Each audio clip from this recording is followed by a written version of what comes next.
A lejohet në sejdë mu lut në gjuhën shqipe? Thot Allah në Kur'an: "Wasjud waqtarib." Njeriu mas afërt i Allahut Azza wa Jall është në sejdë. Njeriu mas afërt i Allahut është në sejdë. Cili ka qenë mëkati i parë? Cili ka qenë gjuna i parë? Si ka rënë sejdë Iblis. Iblisi ku nuk i ka rënë sejdë. Pse? Se Allah Azza wa Jall ka kriju ty pjesa më e lartë e trupit, çka është? Është fytyra. Atëherë për ulesh pikuje i krijuar pi dheut, me fytyrën tënde i ban sejdë dhe e lart madhron Allahun. Wasjud waqtarib, dhe thot Allahu njeriu më së afërt i Allahut është në sejdë. Më së miri është mu bë lutjet ashtu siç i ka bë pejgamberi sallallahu alaihi wasallam.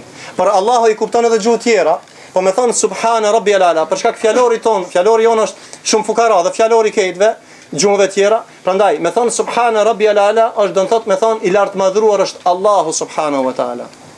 A lejohet? Ka shumica ulemave e lejojnë. Mirë po ne nuk duhet më mundu, sidomos do të thotë ihtilafi është namaz në sunete ban, në farze nuk ban, por shumica ulemave e lejojnë dhe ban. Mirë po ne nuk duhet se në këtë dynjan, edhe në Indonezi, edhe në Malezi, edhe në Evropë, edhe ku të shkojsh, thojnë subhana rabbiyal ala. Prandaj në sejdë ban më lut, po më miri është mi bë lutjet, mi mësu tekstet, ashtu siç ka bë dua pejgamberi sallallahu alaihi wasallam. Për shkak kuptimit më të gjatë që e ka.